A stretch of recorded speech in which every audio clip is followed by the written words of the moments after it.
So then we shall start and we'll go around the room here, starting with you, Jack. Basically, it's really a simple start. It's a great day. It's a good day. Thank you for taking the time to speak with me. How are you feeling right now?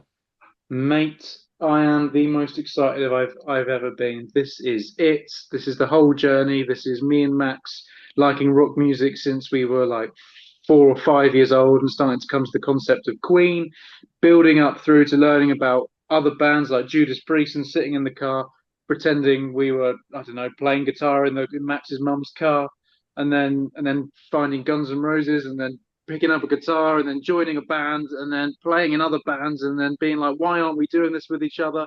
And then more work, and it's a lifetime in the making. And here we are, we're going to set alight to the fucking world because finally it's fucking coming, and we're doing it right. We've done it our way. Fuck yes, we're ready, mate. That's how we're feeling. Man, bloody tastic. I have to elaborate a little, I want to elaborate a little bit on that just before we move on, which is obviously, those memories, the dreams, if you want, of being a rock star. And of course, the reality of what rock star means in today's standards. Do you still get Yeah. that? Because it seems like you still have that excitement, though, of the rock star moment of releasing an album, regardless of what that means today. Hmm. Do you want this one, Max? No, I'm Um, asking you specifically. I mean, I'm asking you oh, specifically, Jack. Yep. sure. Yeah, I'm gonna get Max is gonna get his moment. Sure. all right. Sorry, if you want paraphrase, what was the question again? I thought Max was going to go Mate, for that one. Apologies. Sorry. no worries, not at all. You described obviously the excitement of Yeah. growing up and loving hard rock and metal and seeing basically describing rock stars. And of Mm, course, what a rock star means by today's standards is not the same what it meant perhaps when you were younger. That level sure. of Sure. excitement of having your rock star moment, which is releasing a record, regardless of all the nonsense that comes with it today, you are still you've achieved that. Are you able to connect that feeling now to the one that you had when you were younger, regardless of what being a rock star means today? Yeah, I mean, I'm probably not happy with the term rock star quite yet. I think that's maybe a title that hopefully is coming in the not too distant future. But for now, I mean, we couldn't be more excited with it. I think that to think back to all of our heroes and what those records mean to us and what this record means to us, there's definitely a similarity there. I guess there's it feels today especially feels totally weird. I think we've never released an album before, but I think today and this week, or especially today, it's been a lot of reflection for me at least, and trying to understand how it all came to this because it's been such a hard journey. And that's the bullshit that comes with it. That's the side that no one tends to see. All the hard work that comes with it. But today, right now, releasing the album, Max texted me earlier today and he said, today is the last day of our lives that we won't have our debut album out, or we won't have an album out. And that puts it and describes it perfectly. We've done something that for a long time seemed so out of reach and now seems so clear and it's right here. And I'm humbled and very grateful to share it with both Max and my other bandmates. It's a privilege and an honor, and I couldn't ask for anything more in my life. This is fantastic. Well said. Okay, Max, then you have to follow that. Sum it up. How are you feeling today? Yeah, I mean, yeah. Thanks for making it easy for me, man. No worries. Yeah, I mean, I think it's been a crazy kind of journey. Like, I think it's been all a bit up until now, up until about 3 hours ago when I realized, oh my God, it's at midnight. Like, um, I've been overwhelmed by the thought of the reality of it, and now I've kind of got over the being overwhelmed bit. Now it's just like pure excitement. A while ago, a few months ago, Coxy asked me. He asked, "When is this not going to be stressful? Like, when is this going to be?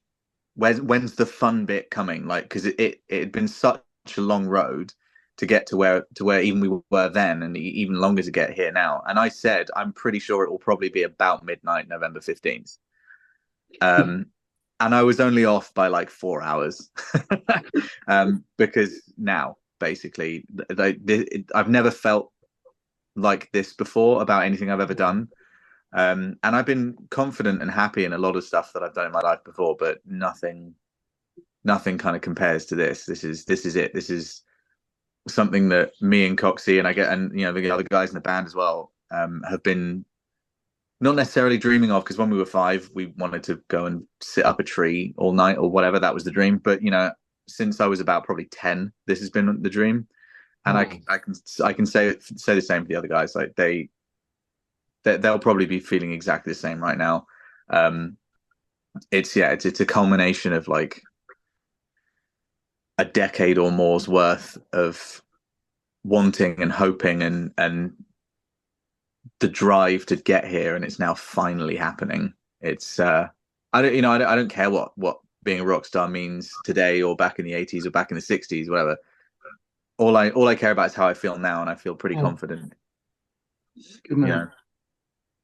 Well put. I'm glad that you both feel so strongly and so happy about the situation, because you're right, it is a lot of work, and particularly it never really seems to end. You're at release week, and you will have been working hard because, of course, live shows are coming up again.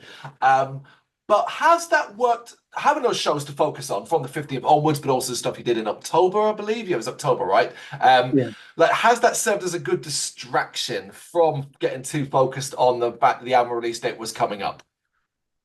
Yeah, I mean, KK's was something, eh? We had, that took our mind off it to roll into KK's with Tail Gunner, who, it's not like they're working with KK or Judas Priest or anything like that, but the music's in in the same sort of realm. So they're like the sons, I suppose, walking into KK's, and to be with them, and then for Tom to come and knowing Tom was going to come up and play Breaking the Law with us, that was something huge to look forward to. It was a real privilege and honor, and we met KK.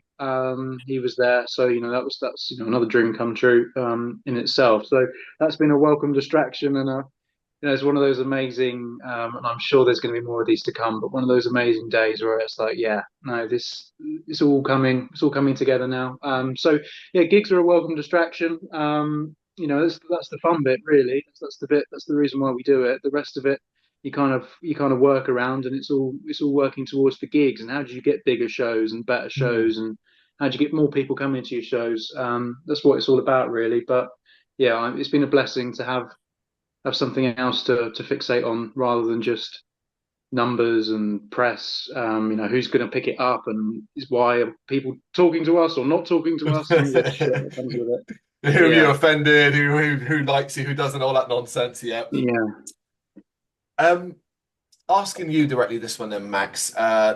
So we have some tracks obviously released, and these have been out for a while, and people are watching and listening to them, and you can tell they're clearly resonating with people based off numbers. I mean, for example, just go on YouTube and look at some of the numbers around Please Me, the uncensored version in particular. Good bloody God. That's where the term rockstar is deserved to use, because you're pulling in numbers like that today on YouTube is insane. And Dementia Lounge has done fantastically well as well. Just 2 examples of the phenomenal response to this record so far. So with that in mind, and seeing those response to those singles, are you kind of confident the full album is going to resonate quite strongly with people? Yeah, I think so. I mean, not just because of how the 3 singles have gone down in the time that they've been out, but also because the album, for me anyway, and a lot of people have said this, reviewing it and stuff, it's really varied, both in sound and subject matter. So I think that you'd probably be, if you like rock music, you'd probably be pretty hard pressed to find at least one track that didn't hit you a little bit, which I think is something that a lot of bands kind of miss. They don't really do that a lot. Which is part of why I'm so confident. But I think seeing how people have responded to the singles is a really good. Obviously, it's positive. I've been blown away by a lot of it. It's crazy, but I think with the album being as varied and kind of engaging, if you listen to it in order, it's not like, oh, this song sounds exactly like the last one. That doesn't happen, to me anyway. So so I hope that that it pulls people in. I'm sure that it will do it at some point. You know, if you're a guy who likes stuff like, you know, the ballady stuff, like some of the ballady Whitesnake things, you know, the epic era of Guns N' Roses and all that kind of stuff, there's something on there for you. Mm. If you like Alice in Chains, like modern Alice in Chains, you know, or old Alice in Chains, whatever, there's something on there for you. You know, if you like the kind of more modern stuff, like what's that band called? Alter Bridge. Okay. Well, Alter Bridge, yeah, that's a good one. I was thinking more like Rival Sons. That's a huge influence on Josh. So, you know, there's something on there for you as well. Obviously, yeah, Alter Bridge and Miles Kennedy and stuff. That whole thing that's on there. And to like heavier stuff like Mastodon and Maiden and Rage Against the Machine, all that kind of stuff. There's something on there. So yeah, I'm hopeful that it'll do something for everyone who's a fan of the genre, and even the satellite genres around it, and metal It and fucking better. blues. Huh? It fucking better. Well, you nailed it Fingers with crossed. Very, didn't you? What about you, Jack? You seem like you're fairly confident as well. This is going to resonate. Uh, I mean, I know how I feel about it. Yeah. But unfortunately, it doesn't. It doesn't really matter how I feel about it. It doesn't really matter how Max feels about it. That's the brutal truth of it. I think I think we've covered, as Max said, if you like rock music, you should like the Rattlebacks, and that's why we are confident. But unless you set it up in an intelligent way and have all the right people around you, and are fortunate enough to develop and grow every opportunity that's presented to you and deliver on it, not fall out with anyone, keep the band together, have enough money to promote it, have enough money to do the next thing, the list goes on, then it might not work. And if any one of those pieces falls down, then it all collapses. However, the music, yeah, I'm confident in it. For me, it's just about making sure people hear it. Yeah. And if people do hear it, I think they'll buy into it. So it's just about how we go about doing that. But yeah, I mean, for like the download market, for the Stone Dead market, for all those those festivals, we should be the band that they're booking, if not now, in years to come. That's how we feel about it. So hopefully we get those opportunities, and we'd be very grateful to. Aside from the extreme end of the festival side of things, your incinerations and things like that, where your gore grind bands are playing, I feel like you'd fit on just about any bill. Your Bloodstocks as well and things like that, no question. Thank you. Take that to the fucking bank. Right, talk to me about vision then, because obviously at the earliest point of this album creation, there has to be, or hopefully should be, some form of vision. It may not be too clear, but do you think you had one at the earliest point of this album's creation? I think so. I think we've had the same vision since me and Coxy started this whole thing, which was, why isn't anyone making music that we like? Or if they are, why are they only doing it once and then putting that 12 times on a record? Right. Where's the attitude gone? Where's the kind of, that whole rock and roll thing where you see a lot of bands now where you kind of like, okay, you have one thing that you do and that's cool, but you're not doing it with any conviction. It's like you're doing it because like you're doing it for the wrong reason. And it's boring, and we were sick of it. So we were like, right, okay, well, let's make the record that we want to hear, or we would want to hear if we weren't making it, And we've all, that's always been the ethos. That's always been what we set out to do. It's pretty much simple as that. But that's big. I mean, that's wide encompassing. It's a great, like, a base point if you want. But how do you go, okay, right, this is what we want to do, and this is what we want to sound like. But you also know that there will be a long list of bands that have either done this style before, but even now still exist, but do it in a more, I use the word parody way. And for you not to accidentally slip into that without meaning to. I don't think we'd ever be I'd like to think that we would never slip into the parody thing because we're so driven and we believe in this so much that we're never parodying anyone else who's done it before, because the people who did it back then believed in it enough to get to where they got to. If they didn't believe in it that much back then, you didn't get anywhere. Now you can kind of do whatever and you can get somewhere not believing in it, which is kind of what Gods is about. On the record, it's like we weren't going to let anyone dictate how we did it. We were going to do it our way, or or if you have a different opinion, get out of the way. So I wouldn't. Well, I don't think we could slip into the parody thing because we'd only be parodying ourselves.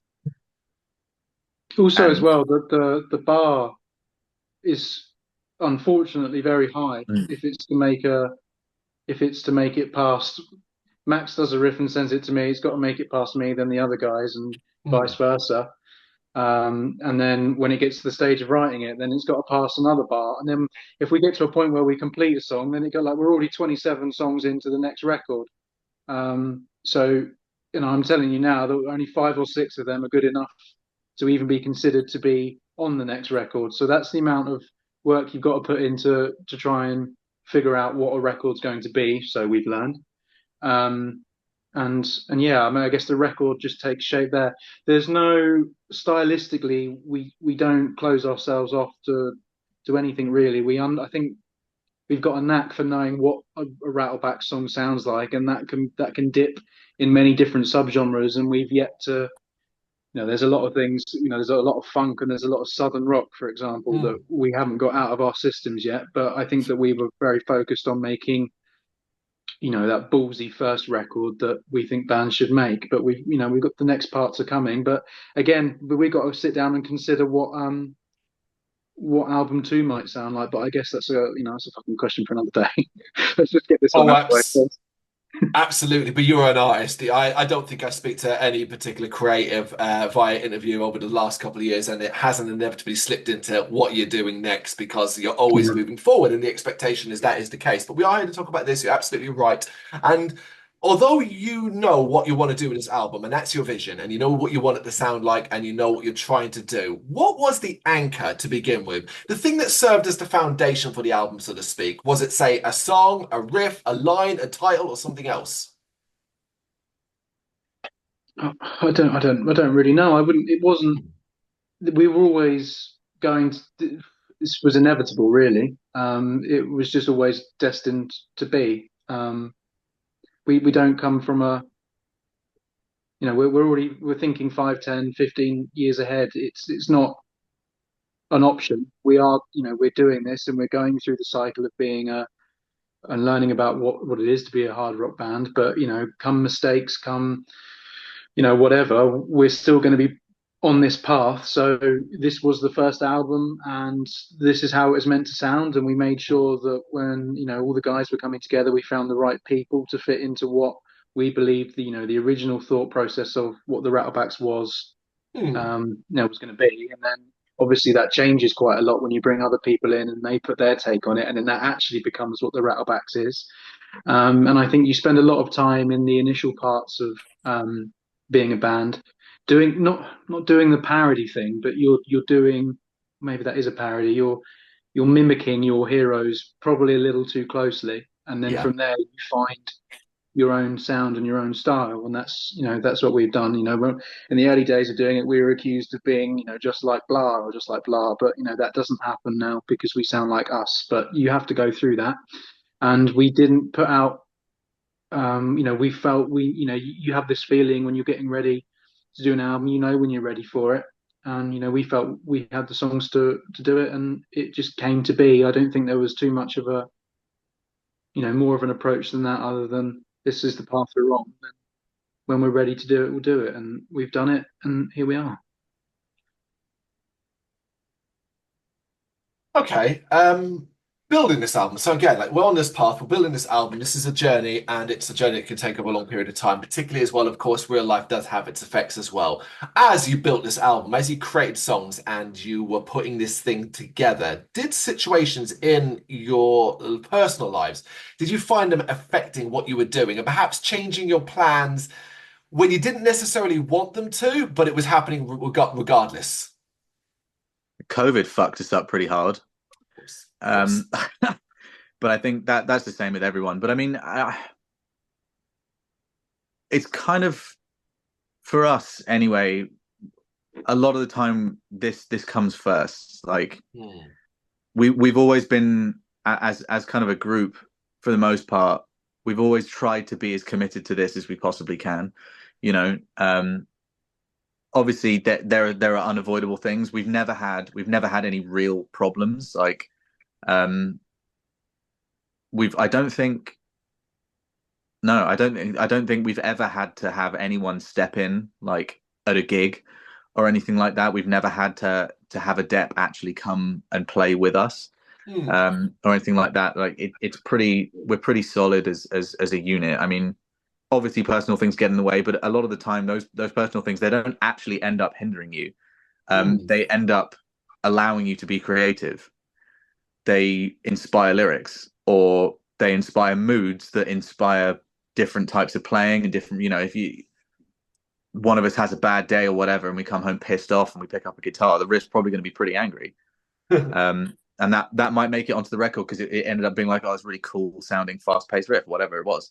Or and vice versa. I think writing wise, I definitely kind of have my heart on my sleeve when I play guitar. So it it does kind of help, I think. Yeah, I don't really know what more I can say there. You got anything to add there, Jack? Specifically, I guess focusing on that feeling, the feelings that you might have from your life, your personal life, that might have influenced what you were doing on this record.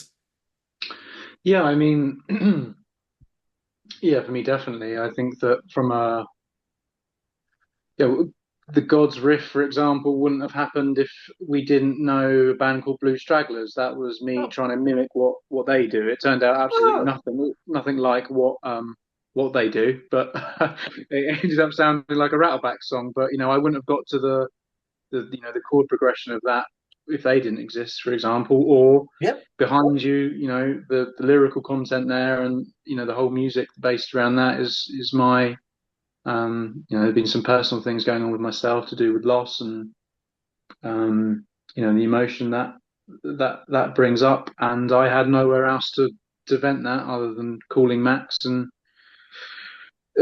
yeah, just going around to his house and doing it's our comfort blanket. We've been playing guitar together since we were 11, so Hmm. when I'm desperate and when he's desperate, we've got each other, and we find solace in that. And how we communicate that is via the medium of music. And yeah, it's quite the thing. It's quite amazing. Swing as well. That comes from a real bad depressive episode from my end as well. Max wrote the music to that, and I was going through such a rough time, a really rough time. Max again came to my rescue. It's a theme in my life. That fucking brilliant man. And yeah, I had no escape other than putting those words into, well, writing those words down. And then when I heard the music, I was like, wow, I've got something equally as fucking depressing for this, my friend. I'll take this over the edge, no problem. So yeah, no, emotions are a part of it. You wouldn't be a musician if you weren't, I think, incredibly up and down, incredibly passionate, incredibly, I don't know. It's tough. I think I don't want to throw like words like bipolar into it, but because I don't think any of us suffer with that. But you do have these massive ups and downs that emulate something of that nature, and you pour that out into your writing. But perhaps everyone has that. Maybe we're just fortunate enough to have that medium of music to allow us to express it. But I don't know. But yeah, you've got to write about, and that's a big theme of the Rattlebacks as well. It's writing about our own experiences. We fucking despise, well, at least for me, I won't throw anyone else under the bus. I fucking despise it when bands are talking about brimstone and fire and Hmm. all that kind of fucking bollocks. To me, that is meaningless fucking drivel. You're not what are you saying? What does that mean to you? I don't get it. I don't get how, what emotion have you given that to bring that to life, and it's not really telling me anything I give a shit about hearing at least. So yeah, we try and write about our real problems. Maybe it's a bit too maybe a criticism of the album would be it's too much of the old what's going on in here perhaps, and maybe it's not Hmm. diverse enough lyrically. That perhaps could be a criticism. But I do think the lyrical content is is varied enough. But yeah, you got to write about what you know, and that's just life. It is an important aspect of the album that it is deeply authentic and very, very relatable. Not just from a lyrical content, but you just get sometimes the vibe in the music, what you might be feeling and how that might affect not just you, but a person as well. But while Thank you. you might be super comfortable with that, it isn't always necessarily the easiest thing to find comfortability in opening yourself up like this, even if it's detached because of the musical side of things. Talk about then, like, if you don't mind sharing, like how have you got to the stage where you are so comfortable, both of you, with opening up like you do in this album? I think for me, I mean, Coxy will very much attest to this. I'm so bad at talking about how I'm feeling. Hmm. I've always said that, since anyone gave a shit about how I was feeling, in terms of friends and stuff, and we weren't just talking about toys and whatever. Since then, I've been playing guitar. So that for me has been a really good way of getting feelings out. And it doesn't even have to like translate really. It's just, playing guitar has been an emotional support thing for me for as long as I've been doing it. If it comes out in the music, then great. And I think that's just been the foundation I've built on in terms of getting into writing some lyrics and stuff like that. It just kind of naturally progressed from there because I'd always been doing it, either consciously or subconsciously, just for myself, playing in the bedroom, whatever. But getting it out in a more tangible, in a way that it will hopefully help people who hear it, is even more cathartic. Because it's not just mindlessly playing away for hours on end in your room. If it can help someone else, then great. And I think for me as well on stage and performing and playing stuff, I've always got a guitar to hide behind. Ooh. I hate like public speaking, that kind of thing. But yeah, being able to hide behind a guitar and hide behind kind of like not having to sing my own lyrics as well. Like all props to Josh, who not only writes it down but also sings it every night. Like that's crazy to me.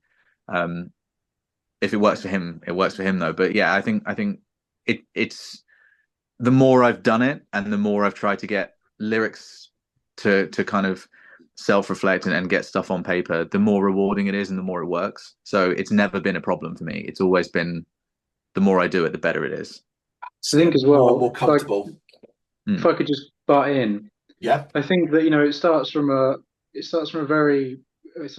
place of absolute no confidence. So I've always had Max. So when I first started writing lyrics, you tentatively write them down, then you probably got three or four things, all shit, blah blah blah.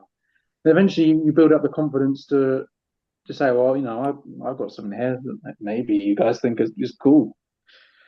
Please. And then with that first time it works, that first occasion for me was Favorite Son of King. And I was like, okay, well, actually, I can do this, and I can do this better than I've done it. I can do that again. And then, as I say, you have Max. So what we tend to do with each other is I'll send him lyrics. We haven't done this for a long time, but I guess we're not writing the next album. But, you send him some lyrics, and Max will go, sorry, mate, that's not it. It's not giving me the fizz, as Max would say. And then he would send me something like, sorry, dude, verse 1 and 2 shit, but the chorus is good. Go again on the verse. And then you start having these really honest conversations. And they're brutal, but that's how they've got to be. We haven't got time to oh, it's really good, mate. Please don't take this the wrong way. It's like, mate, that's shit. Come on, next thing. So that's just how it is. And it builds from there, and then you realize that you're putting together things that are, pretty cool. And then the confidence just flies from there. I think that's how it goes. It's just a process. It's fair to say as well that you help each other in this regard. You can be critical of each other's music and styles and what you're doing and so on, but it comes from a place of love, and you have got each other's back inevitably. Absolutely. Yeah. Oh yeah, sure. I can say what I want about Max, but you can't. Obviously, absolutely. So you get what I mean, not you specifically, but that's how it is. So yeah, we're very fortunate to have each other as our creative things. Not to say the others aren't great as well, because there's four lyrical contributors on the album. Mm. Four of the five of us guys have penned lyrics on this album, so it's very varied. Yeah, when listening to the album, you completely understand. You are, as an entire group, a unit. You are working well with each other. You're bouncing off each other. Clearly, the creative juices amongst all of you were flowing to such an extent that you were able to narrow it down as well from an album perspective to a set number of tracks that were basically all killer, no filler, to use that term. Yeah, I mean, we think so. I mean, some of the people that have listened to the album haven't thought that, and they can go fuck themselves. But You can't, yeah. yeah, I think that it's I can't even remember what the question was. But yeah, no No, filler. it was a statement, less of a question. It was more just Sure. me saying, "Hey, the album's bloody good," and I really liked it. Thank you, mate. Thank you very much. It's incredibly it means everything to us because it's our lives. So to have people now that want to have conversations with us and want to talk about it with us is absolutely fantastic, and it's a privilege to to get to know so many people that want to talk about it. So yeah, but the no filler thing is something that we worked very hard on because as Max has already alluded to, it isn't good enough when bands are putting out 11, 12, 13, 14 songs of the same song. You shouldn't be doing it. Retire, stop doing it, or at least stop, at least get out of our way because we are hungry for the opportunity and we're prepared to delve into the depths of our own psyche to produce stuff that hopefully is a little bit more than that. I'm sure we'll get there come album 6 and 7. I'll be looking back on this interview thinking, you bastard, you've really made a rub for your own back here. But for now, at least, we're hungry and we think that we have made a diverse record. So yeah, I appreciate you saying no filler, but perhaps other people won't think that. But we certainly don't think there is any Well, filler on it. that's just opinions, isn't it? And 6, 7 albums down the line, if you're selling out stadiums and arenas and the likes and all of that, then you can cry yourself to sleep with some big pile of money. So it's okay. Corvettes and cocaine, baby. That's turning into Let's your talk about catchphrase, man. let's talk about some specific tracks, if you wouldn't mind. I Great, want to talk about absolutely. Waste to begin with. A very special track, I personally think, and a word to describe it I might use is, say, epic. What word would you use and why? Ooh. I'll let Coxy go first because he penned this one. So Mhm. Oh, it's the best riff I've ever written. I fucking love this Yeah. song. Thank you very much. I think it's I don't know if I can narrow it down to one word. I'm sure there is a word for it. It consolidates everything that the Rattlebacks are at this present moment. I think if you were to put it mush it all into one song, you probably get Waste because it's groovy, it's got the big chorus, and it's heavy. It's got an amazing solo in it. I think for us that ticks all the boxes of what we think the Rattleback should be. So I think it's a concentrated version of what we are. Oh, well summed yeah, up. Okay. Lazy Brian. Let's see if you can take this one then, Max. Lazy Brian. It's an all right. interesting closing track to say the least. One with a little bit of wackiness in there as well. Certainly shows that variety we talked about already. The idea for this track, where did that kind of come from, and why did it end up being the closing track of the album? The idea. I mean, again, so I'm pretty sure it came from that kind of weird opening riff, the kind of spidery, what the hell is this thing? Hmm. And I could be wrong, but I'm pretty sure that Coxey definitely wrote it. Um, and it probably came about just him playing it one evening at rehearsal, and Seth picking it up and going and starting playing some drums and whatever. Because a lot of the time things grow from there, and I think Coxey may have even had the chorus as well, Mm. already penned in, but I think that was one that definitely kind of grew organically. It wasn't like he came in with I've written this song, Hmm. it kind of grew from where it was, and then adding all those weird layers in, like the voice box in there, and all the lead parts and stuff. And I think there's so much lead in there because we played it the first time we played it through. I didn't actually know the riff, um, or no, I didn't know the chorus, so I just started doing noodling around in there, and that kind of stuck.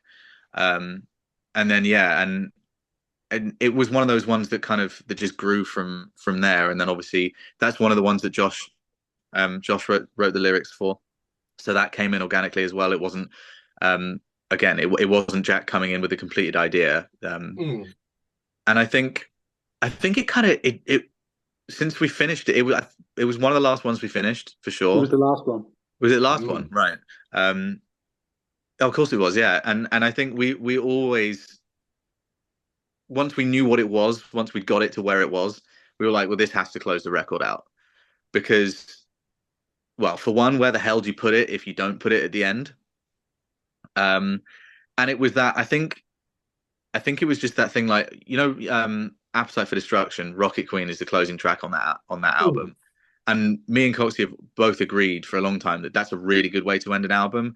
That kind of like, it's a little longer than a single would be, for example, a little bit wacky, and it's just got it draws you right back in right at the end. If you listen to an album and you get that far, it's like a little reward at the end, you know. And yeah, and once it was finished, when we went in and cut the album and actually had them down, we were like, yeah, this has got to be the end. This has got to close out, because there's no way that we can fit it in between any other two songs. It's that final yeah, that final weird thing that made Sidewinder. So I think that Avenged Sevenfold as well put seemingly on a lot of their albums seem to close out with something a little wacky, and that's something, another thought. Dave, the producer, when we were doing it, was like, "This is too good to put last," and it's one of the only times we were like, "Fuck off, Dave! It's going last." So yeah, no, Yeah. I think yes, it's different, isn't it? Is it likely, or I suppose, well, we've got to look forward here because we are talking, of course, about the upcoming shows, which by the time this interview comes out will have starting on the 15th, which is the time recording tomorrow, and going forward. Have you reworked the sort of live track listing that you're going to do to start including more songs from the album? And is the likes of, say, Lazy Brian going to end up being played live? Yeah, I think that the majority of the stuff is gonna get an outing. I think we want to do Behind You at some point, but I think with how we build that up with a real string section and all that stuff, it's more complicated than us rolling in and picking the guitars up and giving it a go. So that needs a Yeah. little bit more, maybe backing tracks or the string section itself. And with the amount of money we've had to spend to get this done, and also the amount of time that it takes, unfortunately, we don't think we can do it justice. So for now, that will be the only one that remains unplayed, unfortunately. But yeah, the rest of them will get an outing. I don't know how many we're missing off on the set list for tomorrow, but I don't think it's very many. Behind You's the only one. Is it? Well, there you go then. That answers the there question. you go. So yeah, Yeah. they're all going to get a run out because they're fucking brilliant. Too confident. But yeah. No, I love it. We are now at 40 minutes, guys, so we're going to get to the last section here. This is Ozzy Osbourne, and in his head are random cards of everything and anything. That was an Instagram poll that named that, by the way, not us. Thank you. Well done, I like that. Instagram. Yeah, so in there's questions about anything and everything, that including many submissions by bands and artists that we've spoken to ourselves over the years, including Blue Stragglers are in there as well somewhere. So you might get lucky and get a question from How Lee are and you, Blue that. Stragglers? I was going to say, if the question starts with "How are you?" we'll know it was them. So what I do now is basically put something random, and you both give an answer if you would not mind. So we begin, and we'll start with we'll start with you, Jack, and then we'll jump to you, Max, afterwards. What is a fandom that just frightens you a little bit? What's a fandom? As in what, like a fan base? Yeah, a fan base of any particular thing. Max, you go. I got nothing. Damn you, man. Look, I you can't. cut out there. Oh, Swifties. Oh, Swifties, really? Yeah. Fucking terrifying. They are a little Max, bit. don't fucking do that, Max. Don't do that. We love the Swifties. I love that. As people, they're fine, but when they get together, it's scary. When they get together and it's something they don't like, it's scary. Exactly. But we are big supporters of Taylor Swift and her musical endeavors. See, they scare you too, clearly. Yes, I might go with that. I don't wish to upset that fan group. Somehow, the scariest fan group of all, which you wouldn't really Hmm. associate with Taylor Swift, as she's such a lovely person. Yeah, well, I mean, the support slots that are available, you wouldn't say no, right? Absolutely not. No, No, we would 100% do that. Yeah. can you imagine that? That's a crossover no one was expecting. Let's make Do it you, happen. do you, do you have one, Jack? Who terrifies me? No, I don't, I really don't know how to answer this question. Apologies, I don't mean to be difficult. No, I'll be making something up. So sorry, I got nothing. I'll agree with Matt. Okay, no worries. Well, next one. All right, this is a good one considering what we've talked about at the start here. So, Jack, for you, who Yes, embodies the rock star term? the rockstar. That's not where I thought that question's going. Um, you did say perm, didn't you? No, no, no, no. The rock star term, as in the term rock star, who embodies it? But you know what? That could have gone Hannah, so who has wrong. the best rock star perm then? Let's just Well, add that as it's got to be well. Brian. It's got to be Uncle Brian May, surely. That's got to be him. But the person that defines rock music, there is no other. There is one man that rises above the best. There is one man that takes it further than any man has taken it. The performance, the attitude, the lyrical content, the swagger. It's Mr. Goddamn Axl Rose, and there isn't any better answer than that. That is the correct answer. He is the best. Game over. Do you agree, Max, or you think something I else? think I mean I agree with a lot of what you said. Um, I think you can't do much better than I'm going to give a couple because it's impossible to choose between them. Hmm. Keith Moon, Lemmy, and probably Keith Richards. Oh, they're all good. They're all good. I'd The agree with common that. answer, to be honest, guys, the common answer there is Lemmy. It always is Lemmy. That seems to be the common response most people get when that one comes out. Yeah, I mean, for those side bands, it's got to be worth that title. He's the man. Yeah, he committed to the facial hair, man. That deserves an award. Yeah, it does. What a man. All right, your next one then. Have you ever had a nickname? And if so, what is it? I think we've heard your one throughout this entire interview, Jack. I mean, there's plenty more. Max, don't go Okay, there with some of them. Okay, some of them have to remain between us. Um, keep it one light. that Max might allow me to share for him is Turbo. Not just for his love of cars, which is what makes it a funny pun, but also when Max is inebriated, let's say, he talks a lot. And I'll leave that Mhm. there. Turbo. Thanks, man. That's not even the one I thought you were going to say. No, I'm not going to do you dirty because there's so many Thanks. ways you could get me here, so I'm keeping Yeah. the room nice. Yes. Yes, indeed. You want to show anything there, Max? I'll give you one, but I won't explain it because if Okay. I explain it, then Jack will be cross with me. No, fair But enough. BFG. Oh, you Okay. motherfucker. I'm Motherfucker. not explaining it. Right, See, like, okay. people start calling me that now. Fuck you. We already call you You know, that. all right, it's an either or one, this one. Backstreet Boys or NSYNC? Which camp? I tried to look through both of their records the other day to try and figure out if either one of them had any songs that I actually knew, and they were Hmm. all so fucking shit. I was doing the same with Westlife and someone else as well. Boyzone, Westlife Um, Boyzone, they tend to get paired up. yeah, but I'm gonna go Backstreet Boys because they I did would, yeah, Backstreet Back's all right, and I think that's probably a good cheesy pop one. I think so. What is something you just find so boring, but others tend to love? Fucking Yu-Gi-Oh. Yeah, Oh, really? what great answer. Yeah. This is Hmm. a clearly a direct attack on Jack and Seth here. Yeah, But yeah, Yu-Gi-Oh. yeah. Those guys are always playing fucking Yu-Gi-Oh.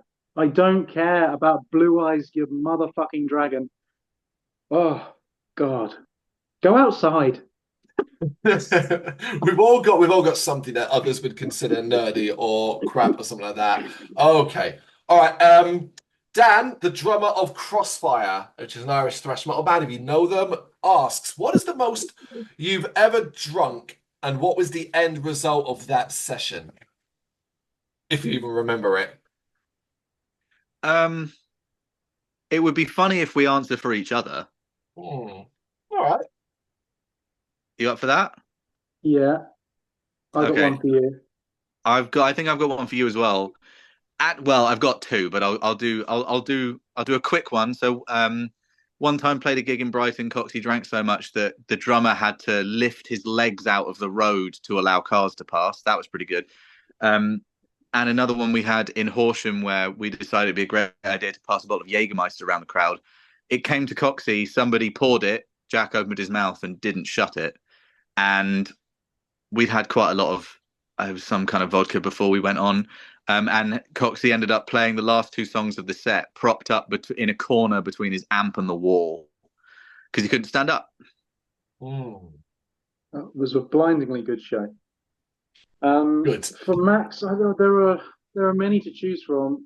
My favorite one is being in a hotel room in Paris, which makes us sound very Oh, rock and roll. yeah. But it was to see when Guns got back together, Guns, like I'm in the band and know them. When Guns got back together, I went to several shows around Europe because it's my life. And Hmm. Max came out after I went to go for a gig in Paris, and Max came out, or in Prague, sorry, Max came out in Paris. And we went out and we did it, and we came back for our cheese. We decided we'd end the night in the most Surrey way possible to have a cheese board and some French wine. We left the cheese in the sink filled with water because it didn't have a fridge, and we came back and the cheese or the water had gone from the sink, so it was all just a disgusting affair. But Max passed out in that hotel room, and yeah, took many photos of a cheese selection on his face. That's one that sticks into a good memory. He sleeps with his mouth open, and once Max gets drunk, you can't wake him, and it's hilarious. And if you do wake him, you'll wake up and talk absolute nonsense. So it's almost become a bit of a sport, which I enjoy, and he does not. Sorry, mate. Pretty accurate. Three more. Do you believe life exists out there? Aliens. Yeah. Well, life exists out there, whatever term you want to use to Oh, describe such a thing. life, as in, well, I think probably. Well, we probably will never know. Not in our lifetimes, anyway. Okay. Almost certainly, life exists. I am a full believer, not necessarily in aliens, but by the pure mathematical equations of space and time, there literally has to be something that exists by today's science. Fair enough. Okay, you're at a party and it's beginning to die. You need to put a song on to revive this place and get people grooving and moving. What song are you putting on? There's only one. Fuck, there's actually loads. I'm gonna say Fuck. Panama. That's how I've had some good nights out of Panama. I that's Very true. good. yeah, That is how to get you going. yeah. Gets me very frothy. If you if anyone wants to know what Panama does to Coxey, watch the video for Backdrop. The very first shot that in the video, that is when I press play on Backdrop. On not Panama. Backdrop, on Panama. Um so yeah, that's the one for you. I mean, You Give Love a Bad Name by Bon Jovi always goes down well. Okay. Yeah. Good songs. Yes, indeed, anthems. And lastly, then, what is the best thing about being in your band? We did give the nice answer. The best thing. That's really hard to answer that. What's the nice answer? But tell you what, this is the truth. The best thing for me is that I get to collaborate with people that are fucking insane musicians, and we all share a shared vision and dream. And every single day, I've got four other people in my phone that I can rely on. And every single day, we go to war against the world, and we're going to win, and we're not going to give up. And all those people have my back, and I have theirs, and it's brotherhood, and I love that. I couldn't have said it better than that, I don't think. I mean, yeah, being able to do this thing that that we do, you know, living the dream that we've had for over a decade. And your path to world domination continues. You march on Sidewinder, 15th of November, as of the time recorded. But by the time you're watching this, because hey, I've only got so many hours in a bloody day to edit stuff. By the time you watch this, it will be out. So there's no excuse to not finish this interview and go listen to it if you've not done that beforehand. Of course, catch you at your live shows throughout November and December, all across the country. You're all over the place, including in my city of London on the 5th of December at the Black Heart, because I'm in London. I just want to give that one a shout out. The 5th of December at the Black Heart. Incredible place. It'll be an incredible show. Jack, Max, thank you so much for taking the time to do this with me. I really appreciate it. No, thank you, man. It's been a bloody good interview. Thank you very much for watching. If you'd like to see more content like this, please consider hitting the subscribe button. It is gratefully appreciated. You can find us over at gbhbl.com, our full website, where reviews, news, and so much more goes up daily. We're also on all social media platforms: Facebook, Instagram, Twitter, Threads, at GBHBL. Just search for GBHBL and you will find us out there. We also have merchandise on sale. You can access the shop via the website.